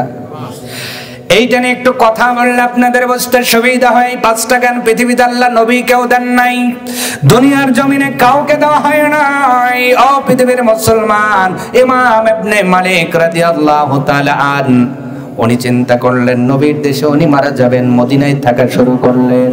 ওনার মনের আশা হলো মদিনাতুল মুনাওয়ারাতে উনি ইন্তেকাল করবেন, নবীর দেশে ঘুমাবেন। কিন্তু দেখতে দেখতে হজের মৌসুম চলে আসলো।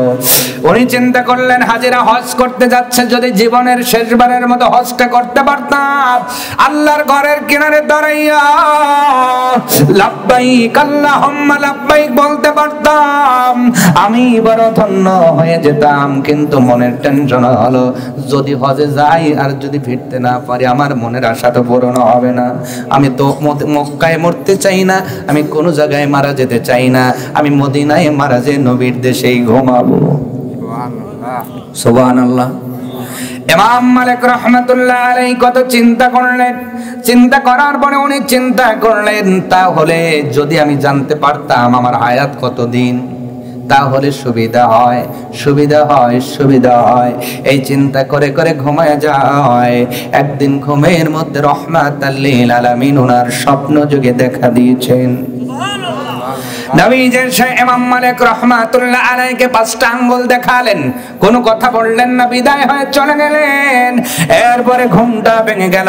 ঘুম ভাঙার পরে ইমাম মালিক রাহমাতুল্লাহ আলাইহি ওনার চাকর রাখালকে ডাক দিয়ে বললেন, আমার দাস তুমি শোনো, এই দুনিয়ায় এই বর্তমান এই সময়ে স্বপ্নে যিনি সবচেয়ে ভালো তাবির করেন তার নাম হলো ইমাম শিরিন রাহমাতুল্লাহ আলাইহি।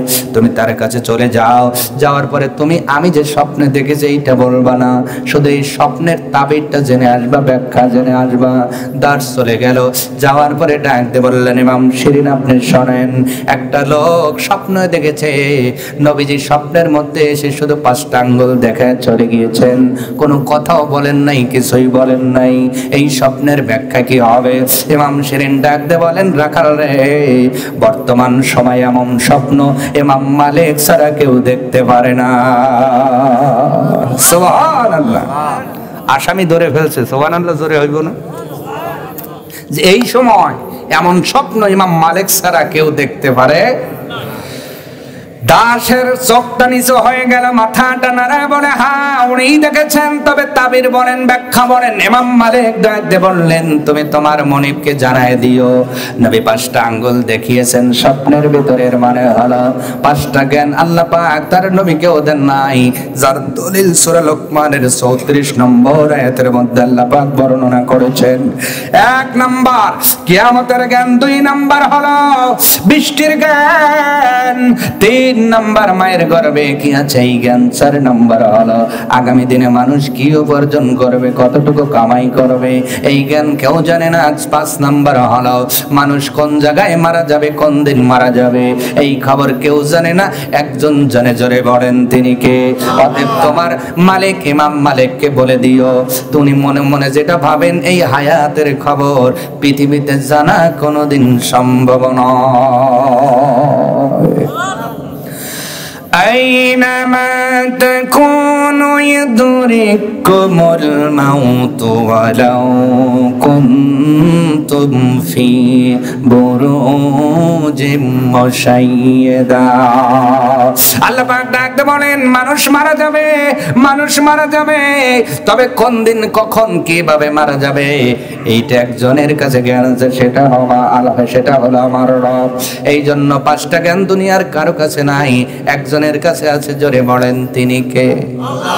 তাহলে 4th নাম্বার হলো আমরা আগামীকাল কি খাবো এইটা আমরা জানি, বিশ্বাস হয়তো কয় কি হুজুর আমি বাজার করে আনবো, বউ রাখবি আর আমি খাবো, আর আপনি করে এইটা আল্লাহ জানে।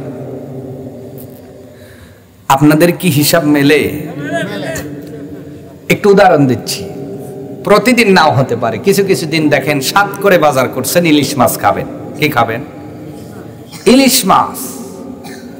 বাজারটা করছেন হাইফাই করে, রান্নাও তুলে দিয়েছে। এমন সময় আমাদের শরীরে রোগ অনেক আছে, তার ভিতরে একটি হলো অ্যালার্জি। অ্যালার্জি এমন ওটা উঠছে, কথা বোঝেন নাই মনে হয়, গাও দিয়া গাল দিয়ে হইলে গেছে। এই সময় যদি কই নেন একটা চাকা খান, খাবে? বাজার তো আপনিই করছেন, টাকাও আপনারই, রান্নাটাও মাছ হইছে, আহ কি বাসনা, কিন্তু খাওয়া যাবে না। খাওয়া যাবে?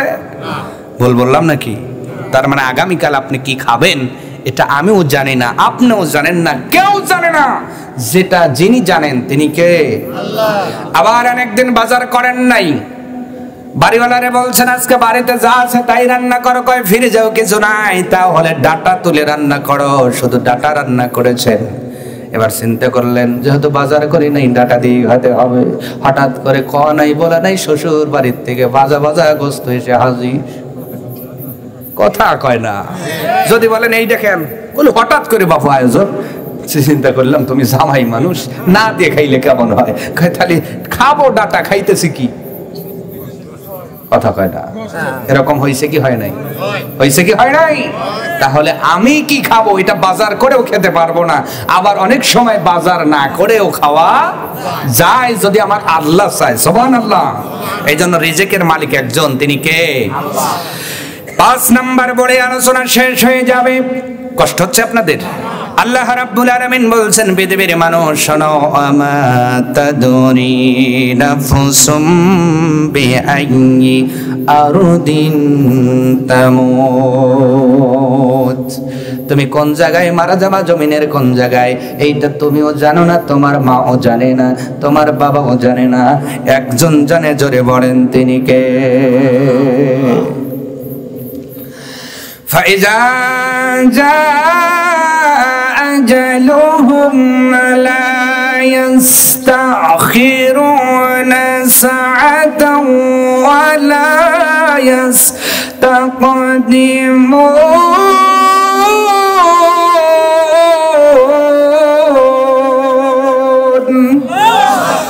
রব্বুল আলামিন বলেন, কোন মানুষের যখন আজাল চলে আসবে, নির্দিষ্ট টাইম চলে আসবে, সময় চলে আসবে, ওই গাছের পাতায় তোমার হায়াত যতদিন লেখা আছে, ওই সময় যখন চলে আসবে, লা ইস্তাখিরুনা সাআতাও ওয়ালা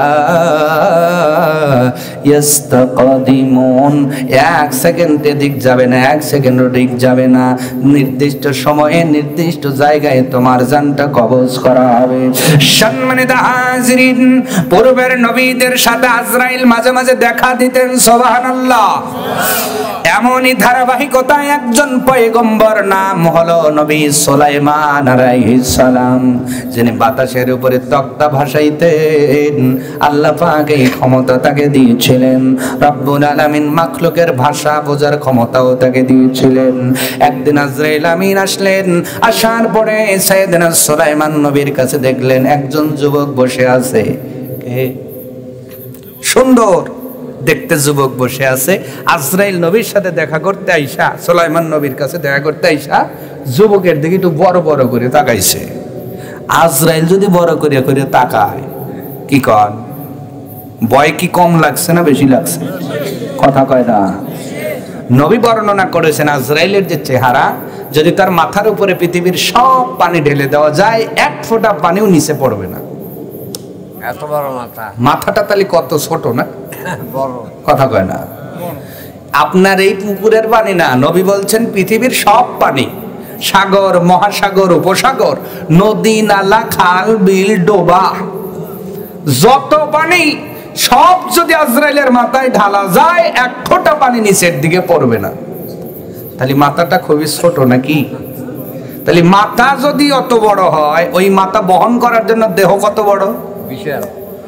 তো এই চেহারা নিয়ে যদি কারোর দিকে বম বম করে তাকায়, কি ওর কি রুহ ভিতরে থাকা আছে? থাকলেও ভয়ের ঠেলায় বাড়ানোর উপক্রম, কথা কয় না। নবী সুলাইমান আলাইহিস সালামের কাছে সাক্ষাৎ করে চলে গেলেন। যুবকটা ডাক দিয়ে বলে, ওগো নবী সুলাইমান, আজরাইলের বাপটা ভালো না। আজরাইলের বাপটা আল্লাহ পাক যে বলছেন, ওমা তাদরি নাফসুম বিআই আরদিন তামুত, তোমার মরণ যেই জমিনে ওই জমিনেই হবে। সুবহানাল্লাহ। এইটা বোঝানোর জন্য বলছি। যুবক ডাক দিয়ে বলছেন, আজরাইলের ব্যবসা বেশি ভালো না নবী, আপনার কথা যেহেতু বাতাস শোনে, আপনি অর্ডার করেন এই বাতাস যেন আমারে তাড়াতাড়ি চীন দেশে রেখে আসে। কোন দেশে? বর্তমান যে জায়গাটা এখন চীন নামে পরিচিত। নবী সুলাইমান যুবককে বোঝালেন, কিন্তু যুবকের কোনো বুঝ নাই। এক কথা এক দাবি, বলেন তো এমন দাবিওয়ালা যুবক আছে না নাই? কথা কম বলে, কিন্তু যেটা বলে ওইটাই ঠিক, ওইটাই দেওয়া লাগবে। আব্বাক বলছে হোন্ডা দেওয়া লাগবে, নাইলে ভাত খামো না, এমন যুবক আছে না নয়? আইফোন দেওয়া লাগবে, নাইলে স্কুলে যাবো না, আছে না নাই? ওই যুবক ডাকতে বলে, নবী সুলাইমান বাতাসরে বলেন রাখা লাগবে, নাইলে আমার এক তরফায় এক দাবি। নবী সুলাইমান বোঝাতে পারলেন না, বাতাসকে হুকুম দিয়ে দিলেন আল্লাহর পাওয়ারে, আল্লাহর ক্ষমতায় বাতাস যুবকটারে যখন চীন দেশে রেখে আসলেন, পরের দিন নবী সুলাইমানের দরবারে আজরাইল যখন হাজির হয়ে গেলেন, নবী সুলাইমান ডাকতে বললেন, আজরাইল রে, জান কবজের বাদ দিয়ে কি এখন ভয় দেখানোর ডিউটি নিছাও? এর মধ্যে দলিল দেব না।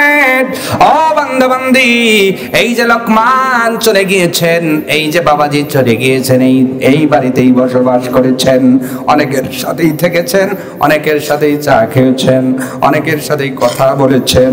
উনি যে চলে গিয়েছেন, উনি যদি জানতেন আজকে রাতে অথবা দিনে এই সময় মারা যাব, এই জায়গায় গেলে মারা যাব, উনি ওই জায়গাতে ওনাকে কখনোই নেওয়া যেত। কেউ যদি জানতো আপনার সিরাজগঞ্জ রোডে গেলে মারা যাবো, এই জায়গায় উনি যাইতেন না।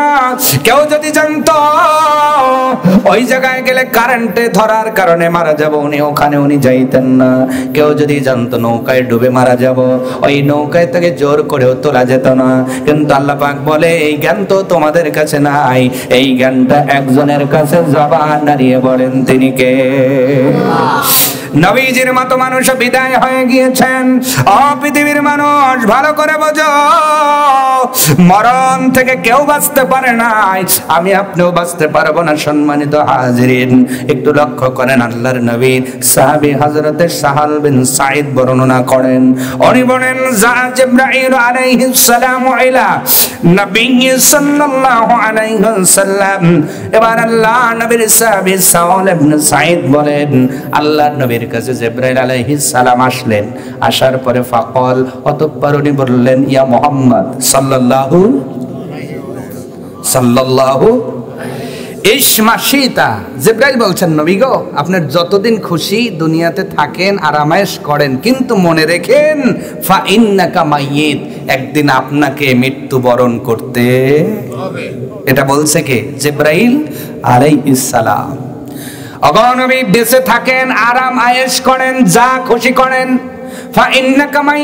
তবে মনে রেখে দিয়েন, একদিন আপনাকে মরণকে বরণ করে নিতে হবে। ওয়া আহবিব মান আহবাবতা।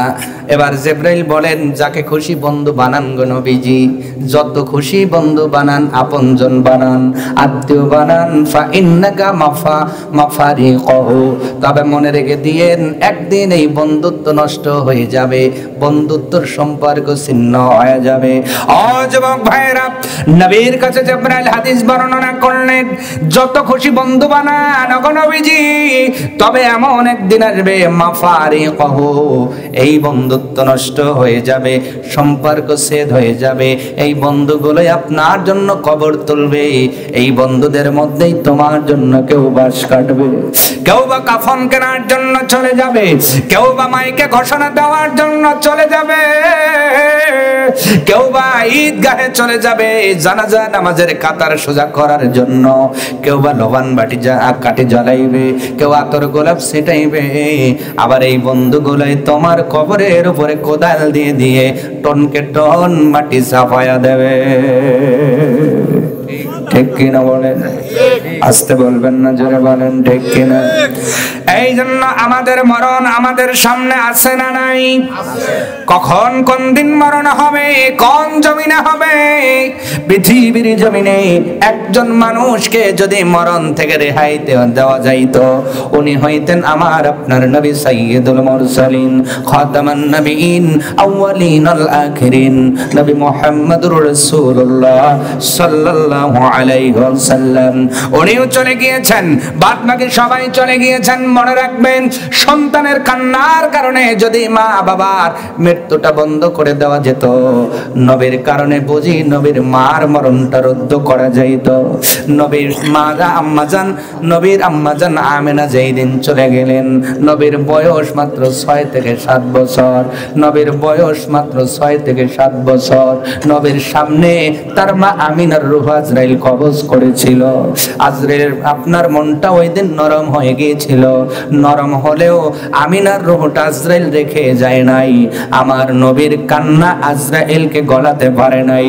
তার মানে প্রমাণ হলো, সন্তানের কান্নার কারণে যদি কোনো মা বাবার রূহটা কবজ বন্ধ হইতো, আমার নবীর কান্নার কারণে সম্ভবত আমিনার রূহটা আজরাইল রেখে যেত। ঠিক কিনা বলেন? আজরাইল আমিনাকে রেহাই দেয় নাই। এই আলোচনা করে আজকের আলোচনা শেষ হবে ইনশাআল্লাহ। যেহেতু মরণ আল্লাহর কোরআন বলছে যেই জায়গায় তোমার মরণ ওই জায়গাতেই হবে, এই জন্য আমরা দেখতে পাই এই কয়রা জঙ্গল খামারের মানুষ ঢাকা গিয়ে মারা গিয়েছে, রেকর্ড আছে না নাই? কয়রার মানুষ চট্টগ্রাম গিয়ে মারা গিয়েছে, সেইটাই আপনার কয়রার মানুষ অনেক টাঙ্গাইল গিয়ে মারা গিয়েছে, সিরাজগঞ্জ গিয়ে মারা গিয়েছে, এই এলাকার মানুষ অন্য জায়গায় গিয়ে মারা গিয়েছে। আমাদের আপনাদের সুপরিচিত বক্তা, এলাকার গৌরব আলহাজ মাওলানা রেজাউল করিম কাউসারি রহমাতুল্লাহ আলাইহি জিনার নামের কারণে কয়রা প্রসিদ্ধতা লাভ করেছে। সুবহানাল্লাহ বলেন। কোন এমপির কারণে একটা গ্রামের নাম এত প্রসিদ্ধতা পায় না যা আপনারা কাউসারের নামে পেয়েছেন। আল্লাহু আকবার। এই মানুষটার বসবাস ছিল কয়রায়, মারা গিয়েছেন বেলকুচি। কথা কয় না? এর চাইতে বড় প্রমাণ এই আয়াতের তাফসীর বোঝার জন্য আর কি দরকার? যেই মানুষটা জন্ম নিল কয়রায়, বড় হলো কয়রায়, এখান থেকে মাহফিল করলো, বাসা করলো, কিন্তু আল্লাহ পাক ডাক দিয়ে বলে, কাউসারে রে, তুমি কয়রায় জন্ম নিতে পারো, বড় হতে পারো, কিন্তু তোমার মরণ লেখা আছে বেলকুচিতে। অসুস্থ হওয়ার পরে ডাক্তার নিষেধ করেছে, এরপরেও মাহফিলে গিয়েছেন, কারণ উনি যান নাই, আল্লাহ পাক তারে নিয়ে গিয়েছেন, কারণ মরণ লেখা আছে ওই জায়গায়, কাউসারি সাহেবকে যেতেই হবে। ঠিক কিনা? আমার ভাইয়ের এর চাইতে বড় বোঝার জন্য উদাহরণ আর দরকার নাই। এরপরে নবীর মায়ের ইন্তেকালের খবর আজকের আলোচনা শেষ হয়ে যাবে। আমার ভাইয়েরা লক্ষ্য করেন, নবীজি জন্ম নেওয়ার পূর্বেই বাবা আব্দুল্লাহ মদিনায় ইয়াসরিবের জমিতে বিদায় হয়ে গেলেন। নবীজি ধীরে ধীরে বড় হওয়া শুরু করলেন। নবীজি জ্ঞান হওয়ার পরে খেলাধুলা করে, নবী যেই শিশুদের সঙ্গে খেলাধুলা করেন, ওই শিশুগুলো বিকাল বেলায় তার বাবাগুলো এসে কান্দে করে নিয়ে যান। নবী এসে আমিনাকে ডাক দিয়ে বলে, মা, তাদের বাবাগুলো কত আদর করে তাদের সন্তানগুলোকে কাঁধে উঠায়, কাঁধে তোলার পূর্বে চুমা দেয়, আদর করে। ও মা, ও মা, আমার বাবা কই কই কই? আমিনা ডাক দিয়ে বলে, বাবা মুহাম্মদ, তোমার বাবা যেই দেশে গেছে রে, ওই দেশ থেকে কেউ কোনোদিন ফেরে না। মরহুম লোকমান হোসেন চলে গিয়েছেন, আর কি ফিরে এসেছে নাকি? 4 বছর হয়ে গিয়েছে, ফেরেন নাই। সন্তানের কাছে ফেরেন নাই, স্ত্রীর কাছে ফেরেন নাই, নাতিদের কাছে ফেরেন নাই।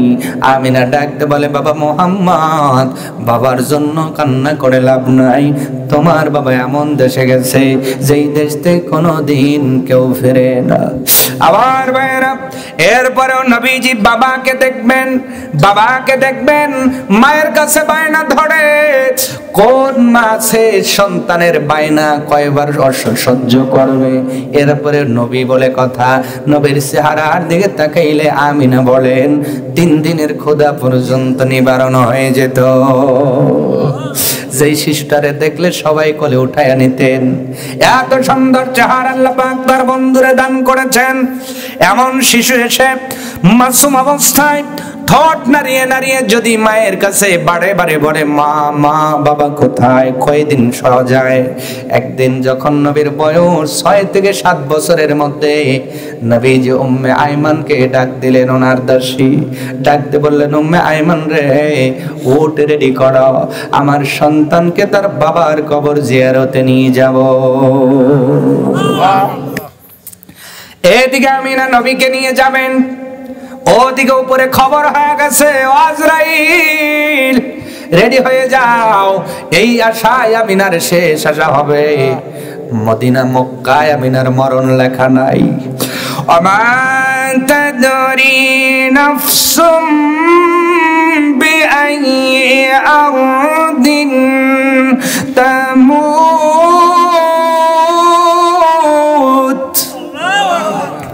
যেই জায়গায় মরণ ওই জায়গায় যাওয়া লাগবে। আজরাইল রেডি হও, আমিনা আইতেছে। আমিনার লেখা তো মরণ লেখা মদিনায়, আমিনা তো আছে মক্কায়। এই যে আসতেছে ছেলেকে নিয়ে, আসবে ছেলের সাথে, আর ছেলের সাথে ফেরা সম্ভব হবে না। আজরাইলের মনটা নরম হয়ে গিয়েছিল। ডাকতে হয়তো বলেছিল, ও মালিক, যারা রহমাতাল লিল আলামিন বানাইবেন এমন একটা সন্তান জন্মের পূর্বে বাবা নিয়ে আসলেন।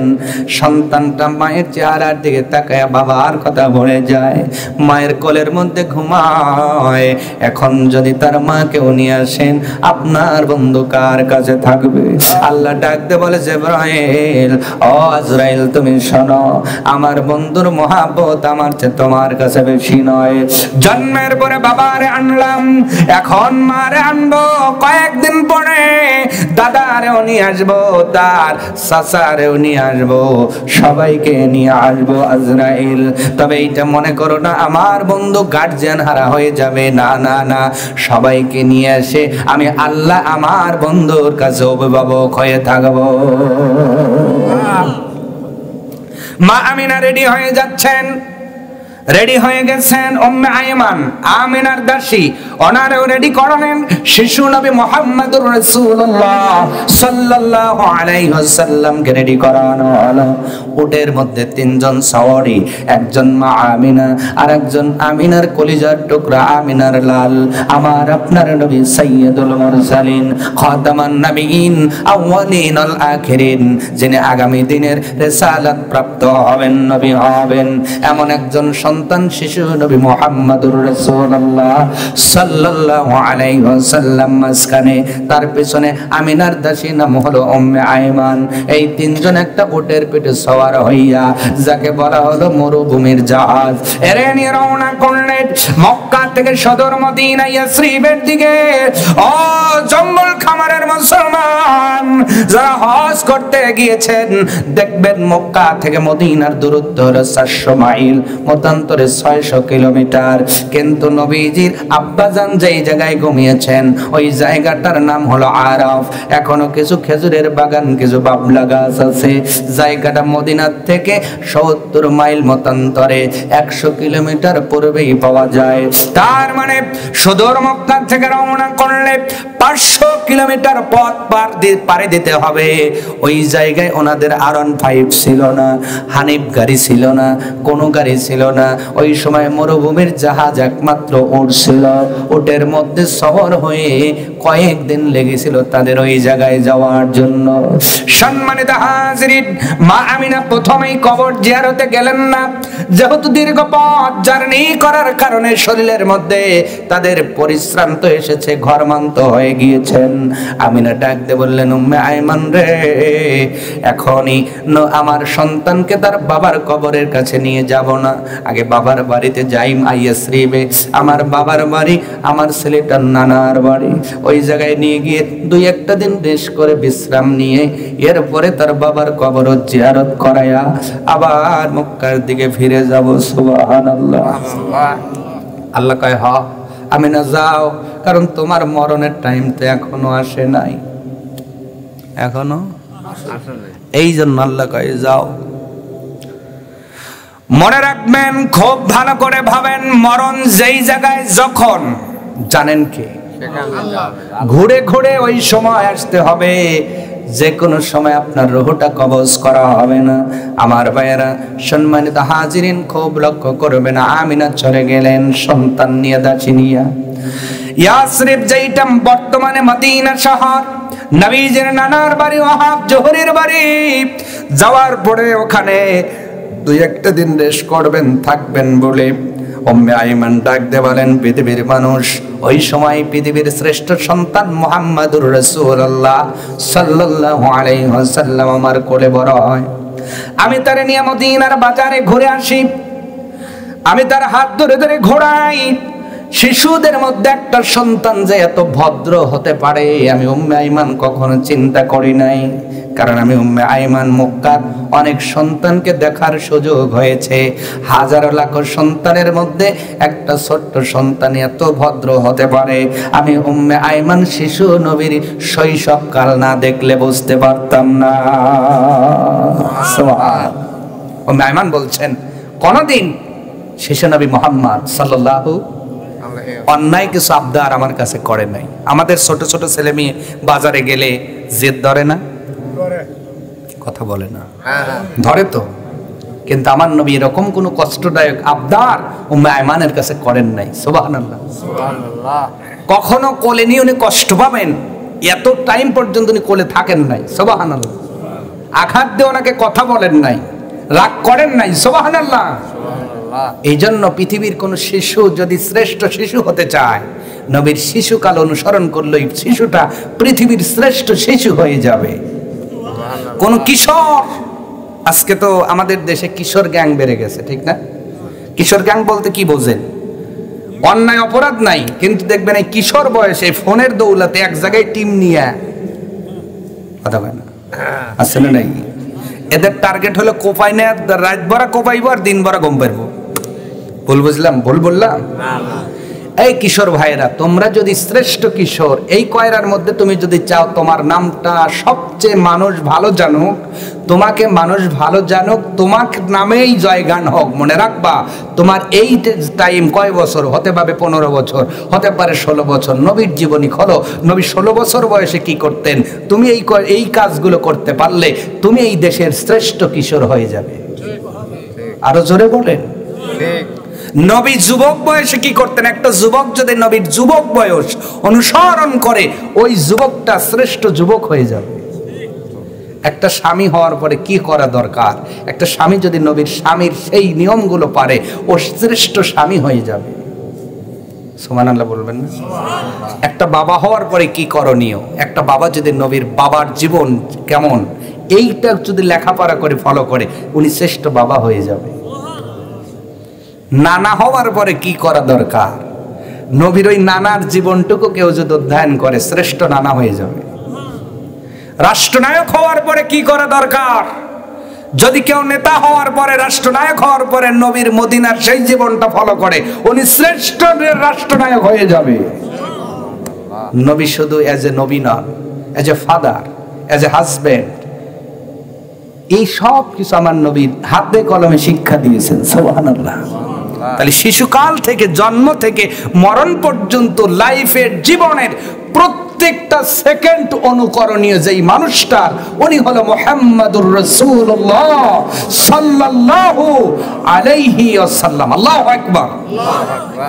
মদিনার বাজারে নবীকে নিয়ে ঘুরতেছেন। দুই একদিন চলে গেল, আমিনা ডাক দে বলে, উম্মে আইমান এবার চলো, ঘোড়া হয়েছে, এবার আমরা আরাফ নামক স্থানে যাব, মদিনার থেকে 70 মাইল দূরে। উটকে ছুটালেন, চলে গেলেন জায়গার মধ্যে। নবীজি ডাকতে বললেন, মা গো, বাবাকে নাকি দেখাবা, এই জায়গায় তো বাবা নাই, কিছু খেজুরের গাছ, কিছু বাবলা গাছ আর কিছু পাথর পড়ে আছে। আম্মা জান আমিনা ডাক দিয়ে বলেন, বাবা এই যে পাথর দেখতেছ, পাথর দেখতেছ, এই পাথরের নিচেই তোমার আব্বা আব্দুল্লাহ চির নিদ্রায় ঘুমায় আছে। নবীজি আর মায়ের কোলে থাকলেন না, দেহটা একটু নরম করে দিবেন। অজঙ্গল খামারের মানুষ লোকমান হোসেন চলে গিয়েছেন, মরহুম লোকমান হোসেন চলে গিয়েছেন। লোকমান হোসেন যাওয়ার দিনে ওনার সন্তানগুলো কেমন করে কেঁদেছিল আমি জানি না, কিন্তু আমার নবীর আব্বাজানের কবরের কাছে নবী কেমন করে কেঁদেছিলেন এইটা পরে পরে কিছু অনুভব করেছি আমার ভাইয়েরা। নবী আর মায়ের কাছে, মায়ের কোলে থাকলেন না, নেমে গেলেন, যাই কবরের কিনারে দাঁড়ায় ফেল ফেল করে কবরের দিকে তাকায় আছে। আর ডেকে ডেকে বলতেছেন, আব্বা আর কতদিন আপনি ঘুমায় থাকবেন? মক্কার কত মানুষগুলো আমি মোহাম্মদকে কোলে নিয়ে বড় চুমা দেয়, আদর করে, আমার চেহারা নাকি অনেক ভালো, আমাকে কোলে নিলে নাকি শান্তি পাই গো বাবা। আমি জীবনে কত মানুষের কোলে উঠলাম, এখন পর্যন্ত আমি মোহাম্মদ বাবার কোলে উঠলে কেমন লাগে এটা বুঝতে পারি নাই। নবীজি যেন বলতেছেন, বাবা গো, খাবারের আবদার করব না, আমি তোমার কাছে কোনো আবদার করব না। ও বাবা, একটা বার শুধু জীবনে কোলে উঠতে চাই। নবী ডাকতেছেন, কিন্তু বাবা ওঠেন না, ওটা সম্ভব নয়। কুল্লু নাফসিন যায়িকাতুল মাউত, এমন একটা মরণ, এমন একটা বস্তু গ্রহণ করতেই হবে, সকলকেই বিদায় নিতে হবে। আব্দুল্লাহ বিদায় নিয়ে চলে গিয়েছেন পরকাল জীবনে, আলমে বারজাকে কবর দেশে চলে গিয়েছেন। বারজাক মানে আড়াল পর্দা, যেই পর্দার ভিতরে গেলে দুনিয়াতে ফেরার সম্ভব হয় না। আমার মায়েরা, নবীজি কাঁদতেছেন, এমন সময় উম্মে আইমান দাঁড়িয়ে আছেন। আমিনা বলতেছে, আমার ভালো লাগে না, ভালো লাগে না, ভালো লাগে না। উম্মে আইমান বলতেছেন, আপনার কি হলো বোন আমেনা? আমেনা ডাকতে বলে, উম্মে আইমান রে, আর দেরি করবে না, হাতটা বাড়ায়া দাও, তোমার হাতের উপরে একটু আমি শুতে চাই। ও পৃথিবীর মানুষ, আজরাইল আমিন চলে এসেছে। এটা দরকার নাই, সমস্যা কি? আমু খাবো না, আপনাদেরও দেওয়া হবে না, যেহেতু খুব গুরুত্বপূর্ণ একটি জায়গা আমরা আলোচনা রাখতেছি নাকি। ওয়াজের মধ্যে এটার দরকার আপাতত নাই, না কষ্ট হবে আপনাদের? আমিও খাবো না, আপনাদেরও দেওয়া হবে না। খুব লক্ষ্য করবেন, অতি তাড়াতাড়ি মোনাজাত দিব ইনশাআল্লাহ। খুব গুরুত্বপূর্ণ জায়গায়, যেহেতু আজকে মরণ সম্পর্কে আলোচনাটা খুবই দরকার, ঠিক কিনা? আর যেই জমিনে যার মরণ, ওই জমিনে যেতেই হবে। নবীজির মাও চলে গিয়েছেন মক্কা থেকে সুদূর মদিনায়, নিজের পায়ে উঠে শহর হয়ে হেঁটে হেঁটে চলে গিয়েছেন মরণের জায়গায় উপস্থিত। এর চাইতে বড় প্রমাণ আর কি হতে পারে? নবীজির মা হওয়ার পরে মরণ থেকে বাঁচতে পারতেছেন না। উম্মে আইমানকে ডাক দিয়ে বললেন, উম্মে আইমান রে, হাতটা আগায়া দাও বোন। উনি বসে পড়লেন, উম্মে আইমান হাত আগায়া দিলেন, হাতের উপরে মাথাটা রেখে আছেন, মাথাটা কেমন যেন ঘুরতেছে, কেমন লাগে। উম্মে আইমান ডাক দিয়ে বললে, বোন রে, কেমন লাগে বলো না। আমিনা ডাকতে বলে, কেমন লাগে বুঝতে পারি না, তবে এমন খারাপ কোনোদিন আমার লাগে নাই। ওই দিন আমাদের সামনে আছে না নাই? আসতে বলে, আছে না নাই? আছে। ও পৃথিবীর মানুষ, আছে আছে, ওই দিন আছে। ওই দিন হলো মরণের দিন। এ সম্পর্কে রব্বুল আলামিন সূরাতুল বাকারার 281 নম্বর আয়াতের মধ্যে বলেন, ওয়াত্তাকু ইয়াওমান তুরজাউনা ফীহি ইলাল্লাহ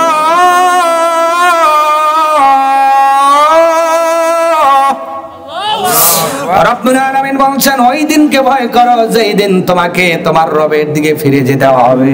মুফাসসিরে কেরামগণ বলেন ইয়াউমান বলতে আল্লাহ ওই মরণের দিনকে বুঝিয়েছেন। ওই দিনকে ভয় করার দরকার আছে না নাই? আস্তে বলবেন না, জোরে বলেন আছে না নাই? একটু জিকির করে লা ইলাহা ইল্লাল্লাহ। হ্যাঁ এখন খান, সমস্যা নেই, চা দিছে, সুযোগ হয়ে গেছে, যেহেতু সুযোগ আসছে না খায় না, কে খান? কারেন্ট যেহেতু নাই, যে যে খান এটা নিতে পারেন, নেন। যেহেতু আমাদের ছন্দপতন হয়েই গেল, নাকি বলেন? নষ্ট করে আর লাভ কি? যারা জিকির করতেছেন নাকি সমস্যা কি? একটু জিকির করে লা ইলাহা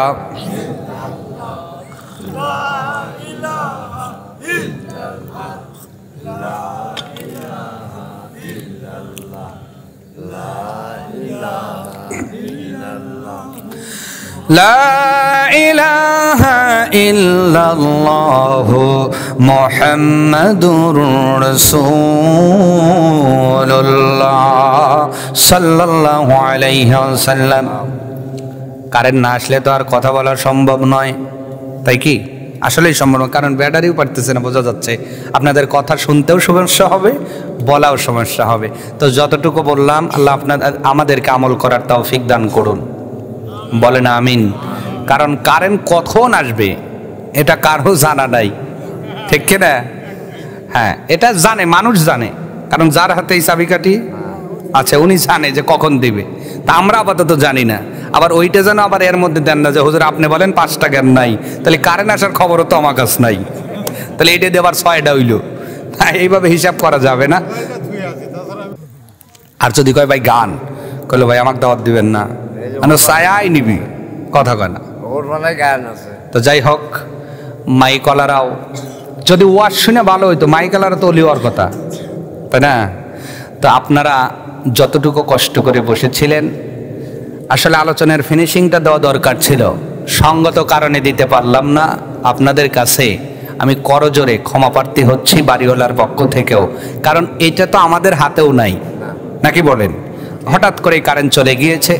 তো যতটুকু কথা বললাম আপনারা কষ্ট পেয়েছেন, আঘাত পেয়েছেন? তো এই যতটুকু কথা বাকি থাকলো, যদি সম্ভব হয় ইনশাআল্লাহ